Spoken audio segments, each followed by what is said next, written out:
amigos do Centro Espírita Luísa de Abreu Andrade. Estou feliz e agradecido por poder estar nessa casa que tem um forte acolhimento. É a primeira vez que eu venho aqui e senti um forte acolhimento. Isso é fundamental numa casa espírita. Temos que acolher as pessoas. Nós vivemos a vida material. A vida material é importante, mas como foi dito pela companheira, não é o fundamental. O nosso verdadeira pátria é espiritual, mas a nossa realidade hoje é material. Temos que ser homens de bem. Não nos vai ser perguntado que religião nós tínhamos, se éramos espíritas, ou protestantes, ou ateus. Isto não vai importar, não nos vai ser perguntado a nossa consciência. Vai ser perguntado: Antônio, você fez tudo aquilo que realmente foi te dado condições de você fazer, que era o teu trabalho?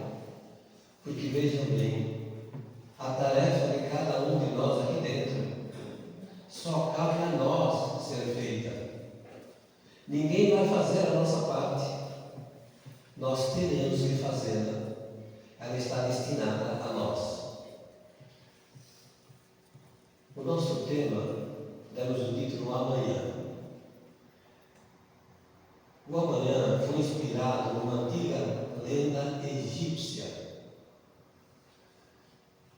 que Emmanuel colocou para iniciar a introdução do livro Libertação. Esse livro Libertação, como você sabe, foi ditado por André Luiz ao carinhoso e humilde amigo Chico Xavier. Essa história está nesse livro.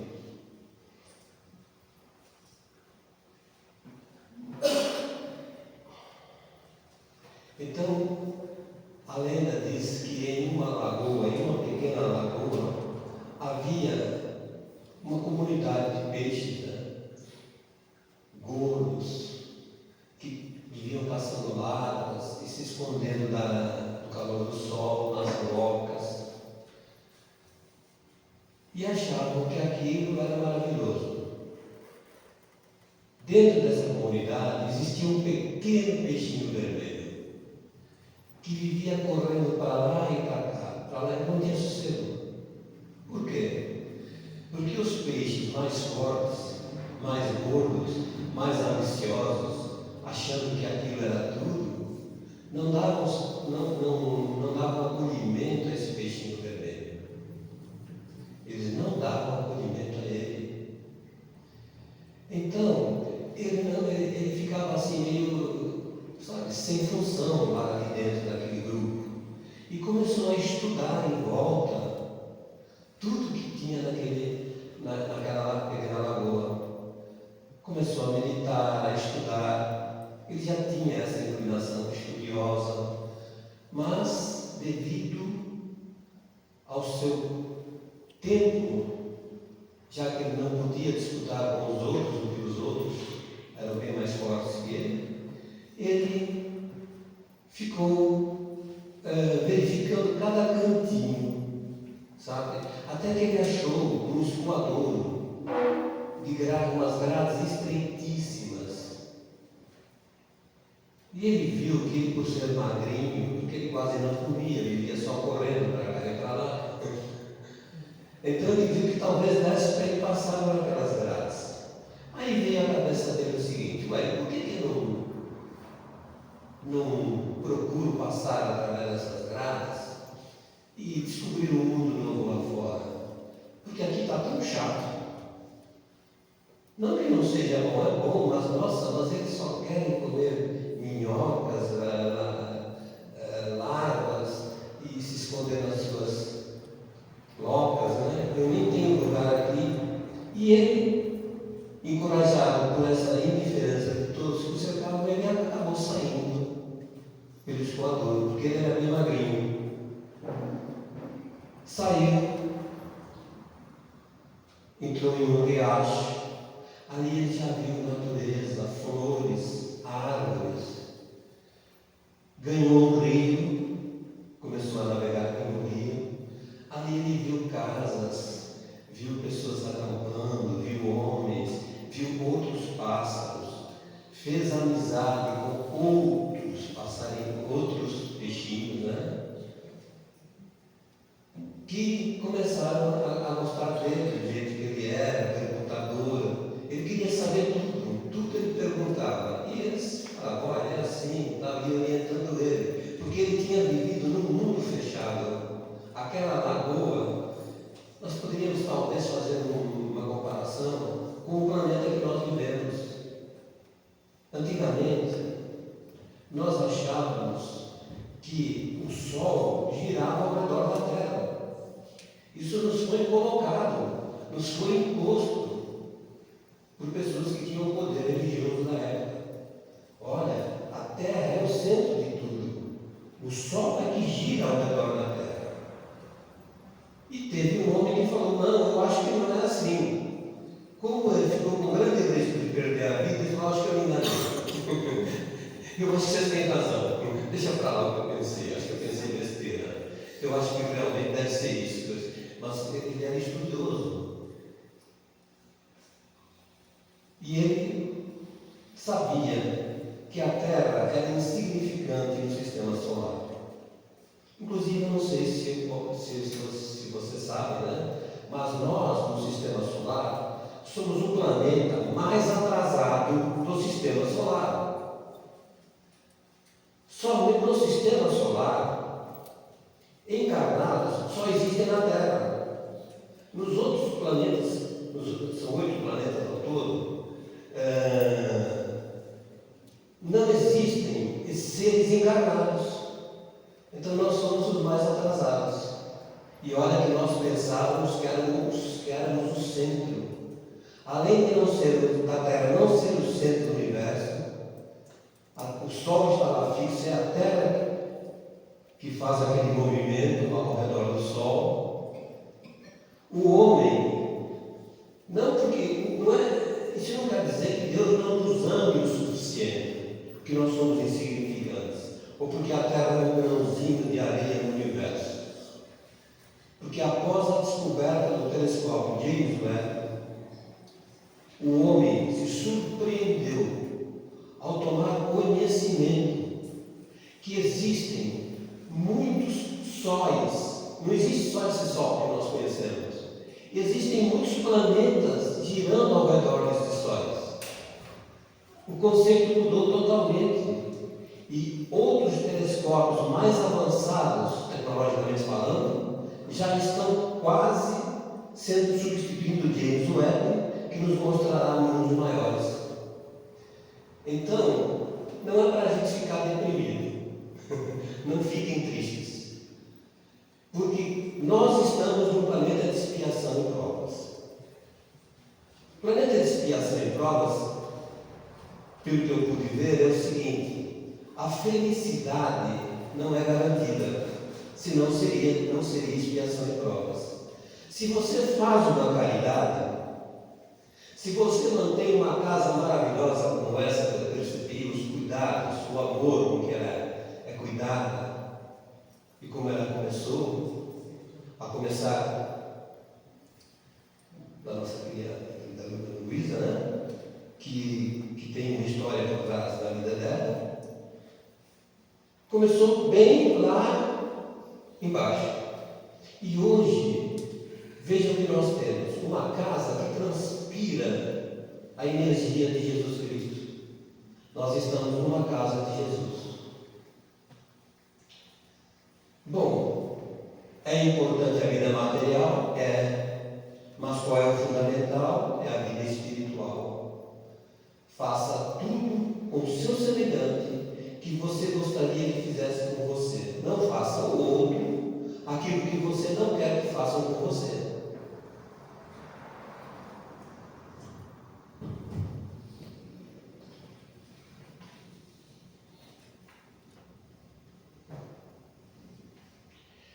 Bom, o nosso peixinho vermelho, que aí é uma comparação do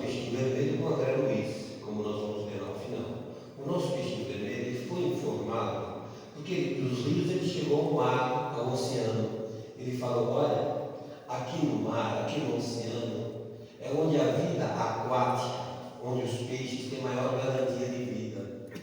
Porque em caso de ocorrer uma estiagem, no caso de ocorrer uma seca mais severa, todas as águas do alto, de todas as lagoas, dos rios, viram todas para o oceano. Então nós estamos mais garantidos aqui. Com essa informação, o peixinho vermelho, que tinha o seu lado emocional forte, disse: puxa vida, ele ficou compadecido dos seus amigos, que ele deixou lá na lagoa, e que nem davam bola para ele. Ele falou: puxa vida, eu acho que vocês não acham que eu deveria voltar lá de onde eu vim e avisá-los que onde eles estão não é muito seguro, para eles tentarem sair de lá e virem para este mundo, porque ele é mais garantido?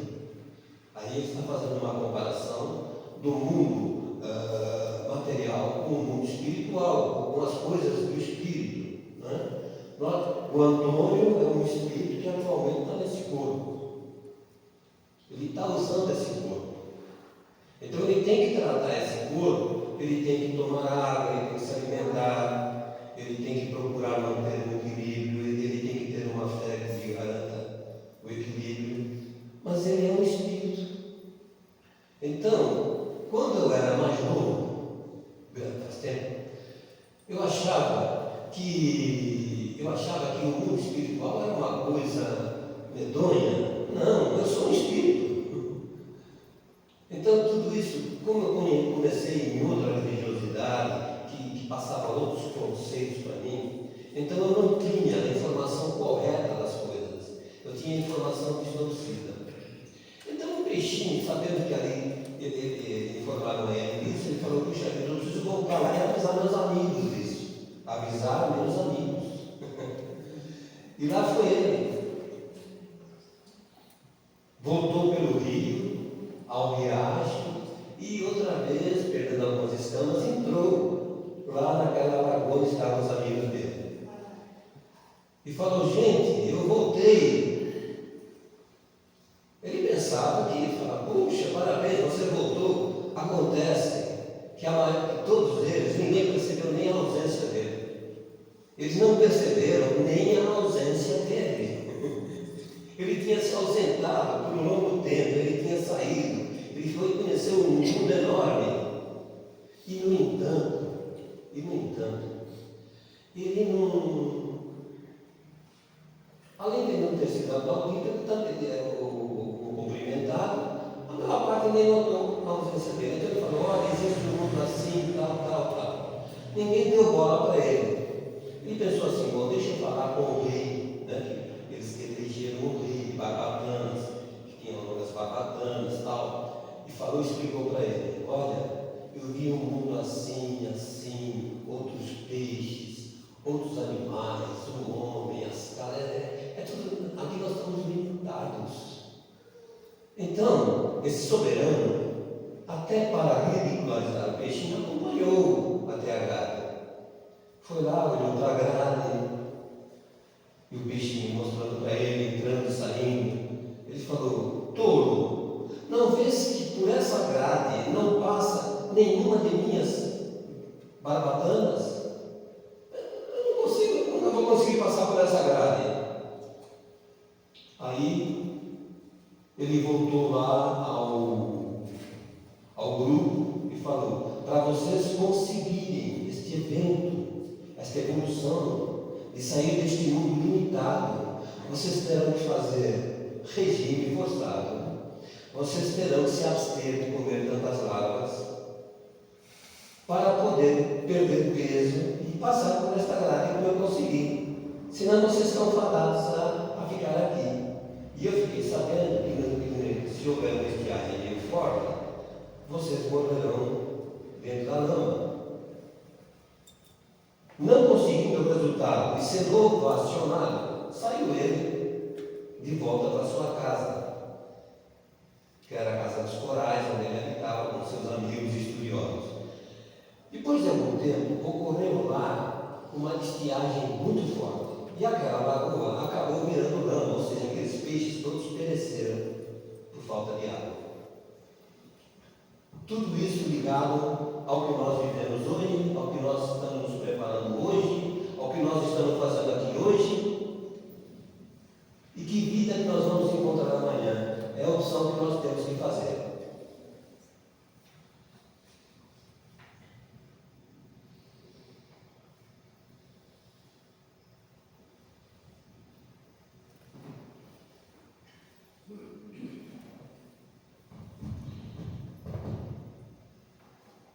André Luiz procurou nos alertar, porque André Luiz, quando ele esteve encarnado, ele não teve uma educação de seus pais, uma educação espiritual. Ele se formou médico, ele teve tudo que uma pessoa poderia ambicionar. O pai dele pagou todos os estudos dele. Então ele tinha uma vida voltada para o materialismo. O livro Nosso Lar, que foi o primeiro lançado, se lido ao pé da letra, nós não vamos conseguir identificar com quem é esse André Luiz. Quem foi ele aqui no Rio de Janeiro, nesse médico famoso? Porque ele começa a contar de encarnações anteriores, onde ele não era um espírito evoluído, ele passou a ser ele passou a ser um cientista da medicina, criando vacinas, erradicando pandemias. Mas ele escreve isso com um recado aos irmãos dele encarnados. E ele dita a Chico Xavier 16 livros. Se nós pegarmos a maior parte dos livros do André Luiz, dessa coleção de 16 livros, nós vamos ver 16 literaturas. Mas existem outros recados que ele nos manda, outras orações, outras reflexões.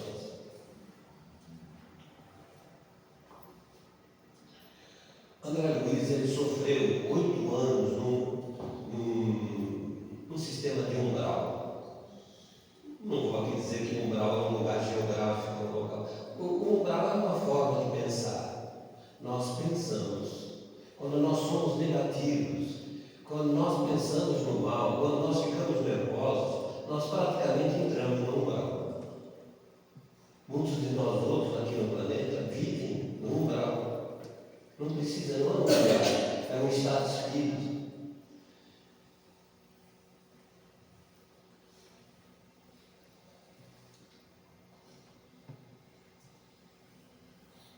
Hoje, muitos homens, como foi dito aqui pela companheira, vivem iludidos nas riquezas materiais. A corrupção é muito forte no planeta. O homem pensa em crescer subtraindo do outro aquilo que nem seria justo ele tirar do outro. Muitas vezes o que vai fazer até falta é o lanche de uma criança nas escolas, é a assistência médica, é a educação. Porque, como foi dito aqui na preparação, a principal prova nossa é o perdão. O perdão é nós perdoarmos aquele que nos fez mal, aquele que nos roubou, nos subtraiu, dificultou a nossa vida. Nós procuramos levar uma vida correta, um trabalho constante, muitas vezes vemos as nossas ações subtraídas. Mas nós temos que acreditar, tendo fé em Jesus Cristo, que fez muito mais do que nós e acabou por ficar ali pregado à cruz. E não guardou mágoa por isso. Ele não tem mágoa. Pediu a Maria que fosse dar acolhimento ao Judas, porque ele precisava. Foi a primeira preocupação de Jesus. Vai a Judas, porque ele precisa ser amparado.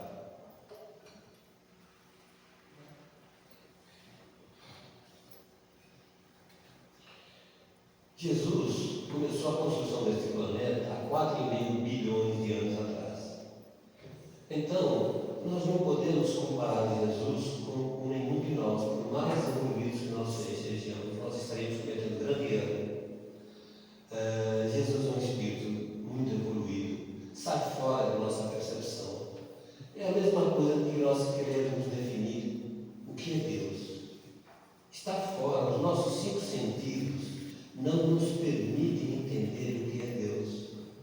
Muita coisa, nós ainda precisamos nos revestir de muita humildade, porque a nossa arrogância não nos deixa nem perceber a nossa pequenez.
Mas então eu devo só acreditar no amanhã e o hoje. O hoje, ele é tão importante quanto o amanhã.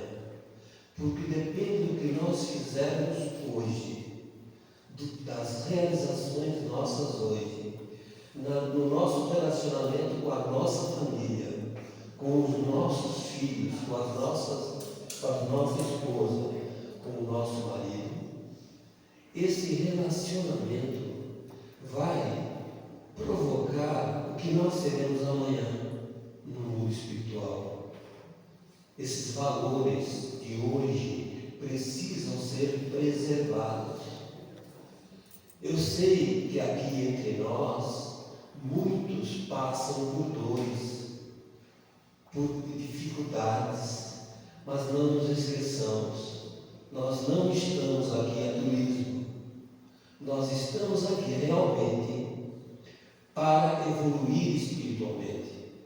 E sem a dor e sem o sofrimento não ocorre evolução. Só que essa dor e esse sofrimento precisa ser dedicado ao Criador.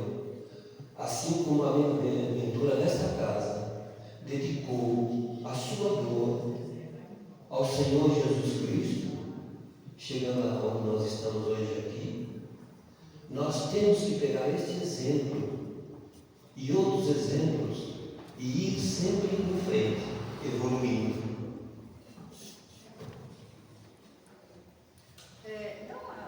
Sobre o que você disse, que um umbral é um estado de espírito.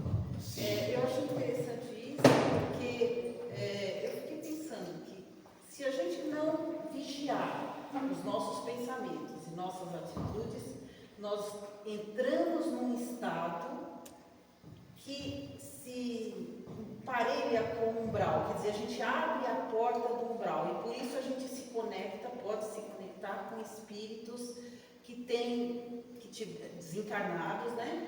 Que tiveram atitudes erradas aqui e que hoje estão num plano um nível mais baixo. E é por isso que a gente acaba tendo companhias de espíritos, entre aspas, ruins, é isso? Exatamente. Porque, veja, qual é o nome da senhora? Ana. Dona Ana, nome de uma irmã minha, uma irmã mais nova aqui. Dona Ana, o umbral, por exemplo, vamos encarar os moradores de rua, os drogados. Eu faço um curso na federação, na Paula, tá? E eu passo às 9, todo sábado, às 9 horas da manhã, com um baita do medo. Eu desço ali no Praça da Sé e vou rápido, segurando a minha malinha, porque uma colega minha no primeiro dia já foi assaltada, levaram os cartões dela, etc. Acontece o seguinte: a senhora não acha que esses moradores de rua já estão no umbral?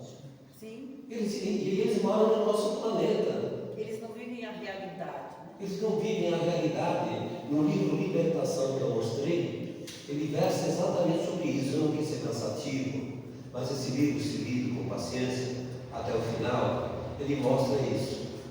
Nós, o Padre e o Papa Inocêncio VII, ele quando desencarnou, porque naquela época eles diziam assim: a Igreja Católica é a representante de Deus na Terra.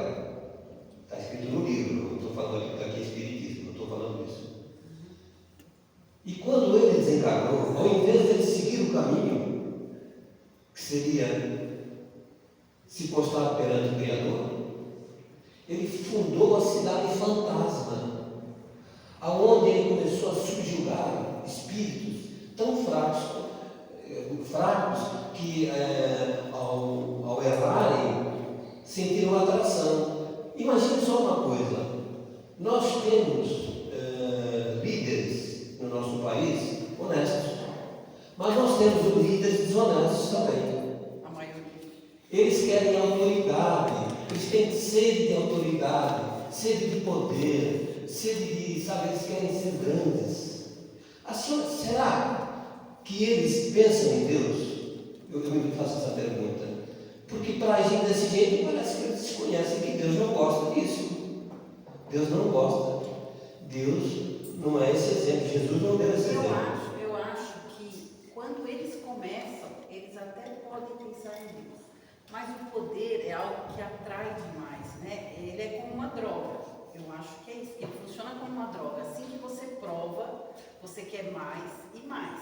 E quando você corre o risco, você toma uma atitude errada e sabe que se você não pressionar os outros, você vai ser punido. Então você vai cada vez mais agindo com mais pressão, com mais... Você não, na verdade, é um ditador, né? Você vai pressionando mais, porque se você voltar atrás, você é preso, ou pode ser morto. Então você massacra as pessoas, e é isso que tem. Países que massacram ainda a população por conta disso. Exatamente. A senhora acha que esses espíritos que têm todo esse poder, que têm carros folhados a ouro, tirados de um povo que até hoje passa fome? Nós passamos pela Praça da Sé e vemos homens e mulheres parados. Eles estão sob drogas. Eles estão parados. Quem fez isso? Nós somos oniventes. Porque hoje eu não sou morador de rua, mas será que eu não vou ser cobrado? Outra coisa, o que é caridade? Importante seria dar o peixe ou ensinar a pescar? Hoje eu dei um exemplo que a maior caridade é da professora do primário, aquela que ensina o primeiro número, a primeira letra, aquela criança, independente da cor ou da classe social. Ela está iniciando o ser humano a ser um homem de amanhã, e depois ela é totalmente esquecida. Porque um engenheiro não vai se lembrar dela. Muito menos um presidente da República quando tem um diploma, tá? Agora é o seguinte, o que eu quero dizer é o seguinte, sem entrar em política, porque aqui a minha condição não é de entrar em política. Eu não posso fazer isso, porque cada um tem liberdade de tomar as suas decisões. Então, eu agora quero encerrar. Obrigado pela interferência, foi muito boa a sua pergunta, dona Ana. Fazendo uma breve oração, lembrando de Jesus. Oh, querido mestre, tu, um dia, faz tão pouco tempo, foi 2000 anos atrás, mas é pouco tempo. Para Deus, 1000 anos é um dia. Tu viestes até nós, num corpo semelhante ao meu. Tu descestes das alturas, para te pôres ao meu lado, para me ensinar que existe uma vida espiritual, que existe um paraíso. Eu te agradeço, mestre, e quero de fundo do coração merecer essa doação que tu destes a nós. Que assim seja, Senhor. Obrigado, meus amigos, pela atenção que me deram.